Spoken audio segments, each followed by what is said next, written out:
Guys, today the topic of my presentation is phenolics, their biosynthesis, and their uses. So, first of all, I would like to tell you about some basic background of plant compounds. So, till this year, almost around 200,000 compounds are known, including protein, non-protein, alkaloids, terpenoids, flavonoids, along these. So, around 8,000 different compounds from 200,000 are phenolics. So, it's not a small number. 200,000 में से 8,000 compounds सिर्फ phenols के ही हैं और 2 decades तक इनको बहुत ज़्यादा स्टडी किया गया। उसकी रीज़न ये है कि इनके यूजेस बहुत ज़्यादा हैं, ठीक है, almost around every field of medical. So phenolics are the secondary metabolites found abundantly in plants. They have important roles such as pigments, antioxidants, signaling agents, ligand and defense mechanism. जब phenol discover हुए तो इनका जो पहला role जिस role में discover हुए थे वो थे इनके एंटीसेप्टिक, क्योंकि फिनोल्स बहुत ज़्यादा एंटीसेप्टिक रोल में इन्वॉल्व होते हैं, ठीक है. और बेसिकली फिनोल जिसके एंड पे OL आ रहा है ये एक बेसिकली अल्कोहल है, ठीक है. लेकिन अल्कोहल और फिनोल में फ़र्क ये है कि फिनोल बेसिकली एसिडिक अल्कोहल है, क्योंकि अल्कोहल के अंदर बेंजीन रिंग होना ज़रूरी नहीं है, लेकिन फिनोल्स के अंदर बेंजीन रिंग होता है विथ द OH ग्रुप, ठीक है. उसे फिनोल हम सिंपली कहते हैं. सो ये बेसिकली होते क्या, ये एसिडिक अल्कोहल्स होते हैं, ठीक है. The expression of phenolic compounds is promoted by biotic and abiotic stress. अब फिनोल्स का मैंने आपको जैसे पहले बताया कि डिफेंस में इन्वॉल्व होते हैं. सो ये बनते किस सूरत में, अगर तो pH ज़्यादा या कम हो, या सोडियम क्लोराइड की कंसनट्रेशन ज़्यादा या कम हो, या UV रेडिएशंस का आना या जाना हो, उस सूरत में ये कंपाउंड्स की एक्सप्रेशन या रिप्रेशन होती, ठीक है. सब इनके प्रिकर्सर्स क्या हैं बेसिकली. अगर इनके प्रिकर्सर देखे जाएँ तो ग्लाइकोलाइसिस पाथवे भी इनमें एज अ प्रिकर्सर के तौर पे इन्वॉल्व होते हैं, ठीक है. और साथ में एमिनो एसिड्स भी इन्वॉल्व होते हैं, ठीक है. ग्लाइकोलाइसिस में इसका ये जो फॉस्फेनॉल पायरुवेट है ये कंपोनेंट इन्वॉल्व होता है, और अमीनो एसिड्स में जो फिनाइल एलानिन जैसा कि ट्रिप्टोफैन और ये एरोमेटिक अमीनो एसिड्स होते हैं ये इन्वॉल्व होते हैं. बेसिकली 2 मेजर प्रिकर्सर्स हैं इनके, ठीक है. अब आप बात करते हैं फिनोल्स की क्लासिफिकेशन की. 2 क्लासेस होती हैं, फ्लेवोनॉइड्स और नॉन फ्लेवोनॉइड्स, ठीक है. अब ये 2 मेजर हैं क्लासेस बहुत ज़्यादा फिनोल्स की, ठीक है. जिस तरह लिग्निन, सिबेरिन, स्टिल्बीन, ये बहुत ज़्यादा क्लासेस हैं, लेकिन जो मेजर हैं वो फ्लेवोनॉइड्स और नॉन फ्लेवोनॉइड्स.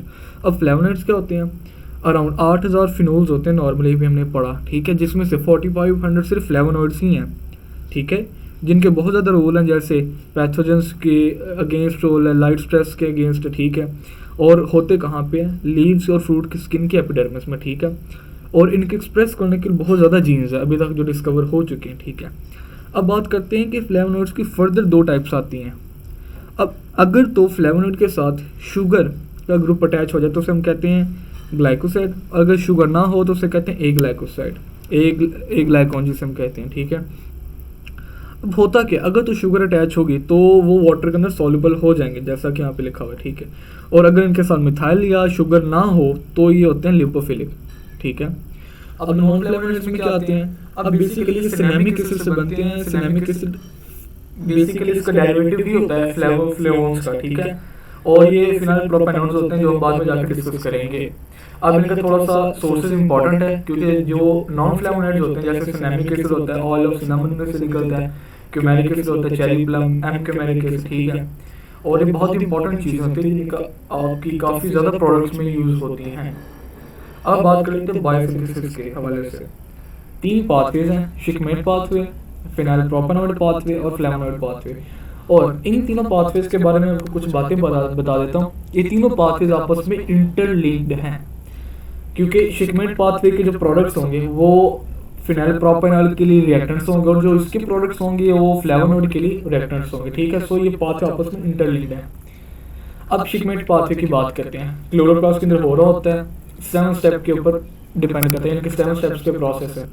पहला स्टेप में दो चीज़ें आती हैं, एक पीईपी फॉस्फोइनोल पायरुवेट जो कि ग्लाइकोलिसिस का एक स्टेप है, आप लोगों ने पढ़ा हुआ है।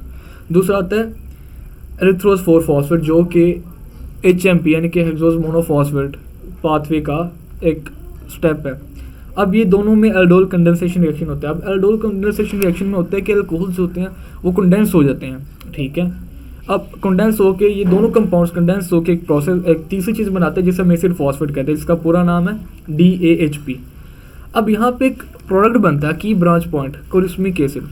अब होता क्या है, इस पाथवे में कोरिस्मिक एसिड बनता है, लेकिन अब इस पाथवे से जब बाहर जाते हैं कोरिस्मिक एसिड फाइनल कन्वर्ट होता है तो chorismic acid is converted into amino acids, जैसा कि हम आगे देखते हैं। अब ये देखें, ये था शिकमेट पाथवे, यहाँ से लेके यहाँ तक आ गया शिकमेट पाथवे।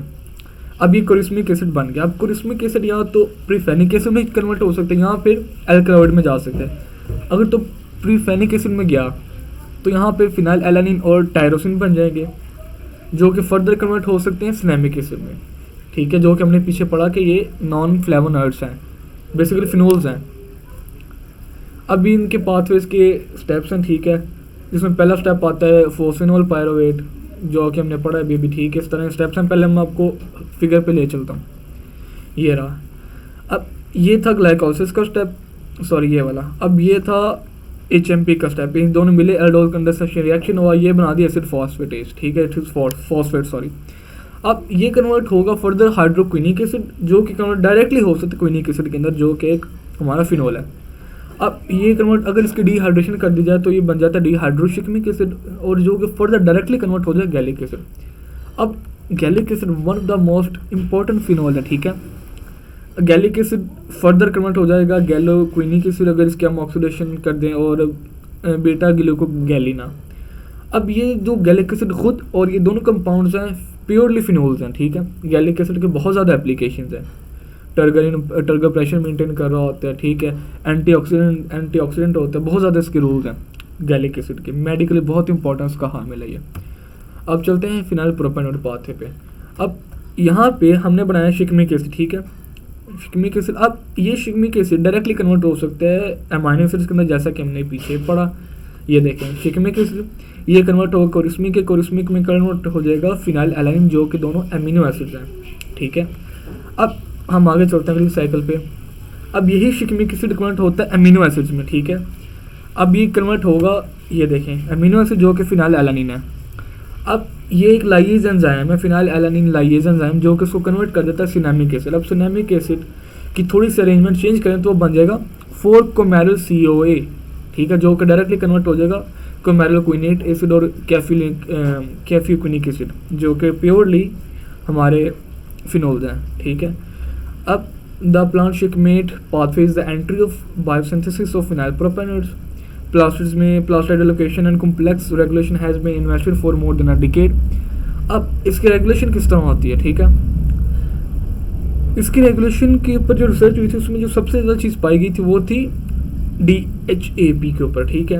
अब इसको इनहिबिट क्या चीज़ कर रही होती है, और इसको इनहिबिट करती है एरोजिनेट और प्रीफेनेट डिहाइड्रेटेज जो कि फिनाइल एलानिन से पहले वाला स्टेप होता है, जैसा कि हमने ऊपर पढ़ा, ठीक है। ये रहा हमारा फिनाइल एलानिन, जिससे ऊपर वाला स्टेप होता है ये प्रीफेनिक एसिड, यहाँ पे आ रहा होता है डिहाइड्रेटेज, ठीक है।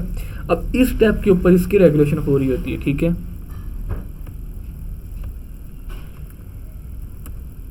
अब ये आ गया उसका थोड़ा लार्ज पिक्चर फिनाइल एलानिन। अब यहाँ पे एक लाइजेंजाइम एक्ट किया, उसने कन्वर्ट कर दिया सिनेमिक एसिड कन्वर्ट हो गया पैराकोमेरिक एसिड। अब ये इसकी अरेंजमेंट चेंज हुई, बेसिकली वो मेटा पोजिशन थी, ये अब बन गई पैरा पोजिशन, ठीक है। अब ये पैरा पोजिशन पे आ गया। अब यहाँ से फिर 3 डेरिवेटिव्स निकलते हैं, जैसे हम कहते हैं नाइरेंजन, चालकोन और स्टिल्बीन कैफिक एसिड, तीनों one of the most important phenols हैं, ठीक है। अब ये पिक्चर तीनों साइकिल्स को कंबाइन करिए, देखिए यहाँ पे हमने बनाया एरिथ्रोज 4 फॉस्फेट आया HMP से, ये PEP से है, ये दोनों ने मिला के बना दिया हाइड्रोशिकमिक एसिड, ठीक है।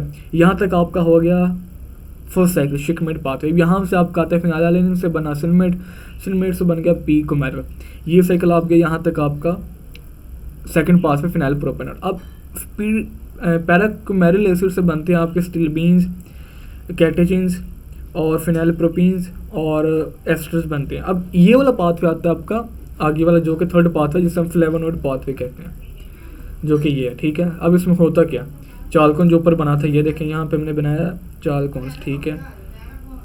अब यहाँ पे बनता है बेसिकली आपके चालकोन्स भी बनते हैं, ठीक है। अब जब चालकोन्स बन गए, अब वो अगले पाथवे में एंटर होते हैं जिसे हम कहते हैं फ्लेवोनोइड पाथवे। अब इसमें होता क्या है, चालकोन डायरेक्टली कन्वर्ट हो जाता है नाइट्रोजेनिन में, जो कि कन्वर्ट होता है एरियोडेक्टाइल, और जो कि बेसिकली डायरेक्टली बन जाता है आपका पेंटाहाइड्रोक्सी फ्लेवोन, ठीक है। अब इसमें फर्दर वही दो बातें आती है, अगर शुगर अटैच हो गया तो फ्लेवोन ग्लूकोसाइड्स बन जाएगा, ना हुआ तो फ्लेवोन्स रह जाएंगे। इसी तरह जो दूसरी चीज़ आती है यहीं से कन्वर्ट होती है, वो आती है कैम्फ्रोल और डायहाइड्रोक्यूरसिटिन, ठीक है, ये और डायहाइड्रोमिरसिटिन, ये दोनों चीज़ें बनती हैं, और जो कि अगर इसमें पहला स्टेप देखा जाए तो वो डायरेक्टली फ्लेवोन्स में कन्वर्ट होता है, फ्लेवोनोल्स में, ठीक है। सो ये हो गया आपका फ्लेवोनोइड पाथवे। अब हम बात करते हैं इनके फंक्शंस क्या हैं। पहला फंक्शन है जो कि ऑलमोस्ट हर फिनोल के अंदर होता है, और ये है आपका एंटीऑक्सीडेंट का, ठीक है। अब ये phenols one of the strong antioxidants हैं, ठीक है।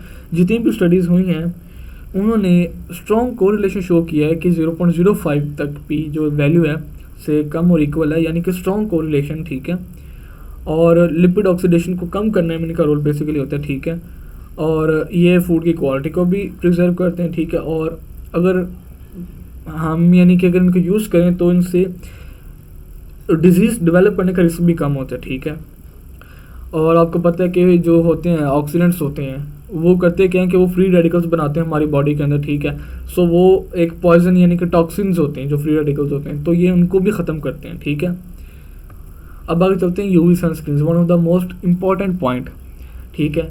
अब ये हमने पढ़ा कि स्ट्रॉन्ग पिगमेंट्स होते हैं और इनकी स्ट्रॉन्ग एब्जॉर्बेंस रेंज है, किसके अंदर यूवी है जो कि 325 to 400 है, और यूवीबी 280 to 325 नैनोमीटर, ये इसकी वेवलेंथ के अंदर एब्जॉर्ब करते हैं यूवी लाइट को। अब इससे होता क्या प्लांट को, जब ये एब्जॉर्ब कर लेते हैं तो वो उसका हार्मफुल इफेक्ट प्लांट पे कम होता है, ठीक है। ये चीज़ होगी। और कहते हैं फिनोलिक सिग्नल कंपाउंड्स, ठीक है। अब जो पॉलीफिनोल्स होते हैं ना, वो लीचेट्स बन के जो उनका डिकम्पोजिशन का रेट होता है उसको अफेक्ट करते हैं, ठीक है। अब डिकम्पोजिशन का मतलब क्या है, क्योंकि प्लांट्स की जो रूट्स होती हैं वहाँ पे काफ़ी ज़्यादा बैक्टीरियाज भी होते हैं और नाइट्रोजन फिक्सेशन भी हो रही होती है, और हमने पिछले ग्रेड में पढ़ा है कि वहाँ पे राइजोबियम भी होता है, ठीक है, राइजोबियम भी होता है जो कि आपके नाइट्रोजन फिक्सेशन में इन्वॉल्व होता है, ठीक है।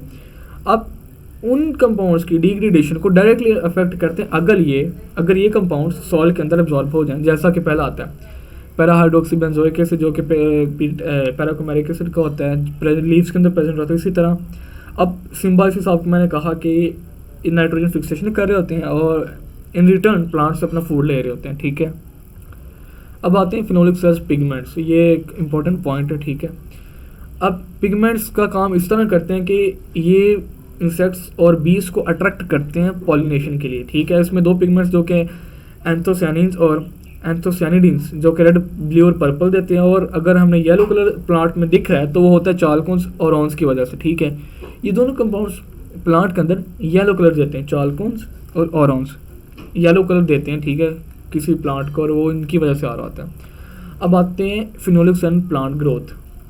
अब आप लोग ने प्लांट का नाम सुना होगा जिसे कहते हैं मिमोसा पुडिका, ठीक है, जैसे टच में नोट भी काफ़ी लोग उससे करते हैं। अब इसके अंदर होता क्या मिमोसा पुडिका में, इसमें होता है टर्गर प्रेशर मेंटेन होता है, और वो कर कौन रहा होता है, गैलिक एसिड, ठीक है। अब इनके अलावा गैलिक एसिड के अलावा जो पैराकोमेरिक एसिड और फिनोलिक एसिड है, अब वो लिग्निन की बायोसिंथेसिस में इन्वॉल्व होते हैं, ठीक है। वो इस तरह कि ये जो पैराकोमेरिक एसिड और फेरुलिक एसिड है, ये हमने पढ़ा कि फिनाइल प्रोपेनोइड्स बनाते हैं, और फिनाइल प्रोपेनोइड डायरेक्टली इन्वॉल्व होते हैं लिग्निन की बायोसिंथेसिस में। सो ये सेल वॉल की इंटेग्रिटी को मेंटेन कर रहे होते हैं, ठीक है। ये तो हो गया हमारी सेल वॉल को, उसकी शेप को मेंटेन करना। अब काफ़ी प्लांट्स में होता है टर्गर प्रेशर। अब गैलिक एसिड और जेंटेसिक एसिड हमारे टर्गर प्रेशर को मेंटेन कर रहे होते हैं, जिसे हमने पढ़ा है कि निक्टिनेस्टिक लीफ मूवमेंट कहते हैं। अब एक और बात लिखी कि ferulic acid inhibits the germination of seeds, ठीक है, यानी कि जो फेरुलिक एसिड है वो जर्मिनेशन को भी इनहिबिट कर देता है, ठीक है। आगे आता है phenolics and plant defence.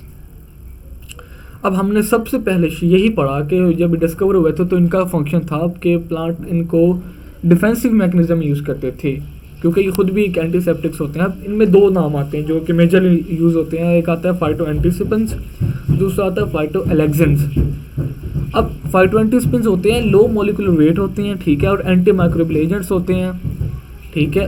Present कब होते हैं, क्योंकि जब माइक्रो ऑर्गेनिज्म इससे इन्फेक्शन कॉज कर रहा होते हैं, ठीक है, तो उससे पहले ही प्लांट के अंदर प्रेजेंट होते हैं, ताकि अगर कोई इन्फेक्शन कॉज हो तो ये जाके उसको ख़त्म कर दें।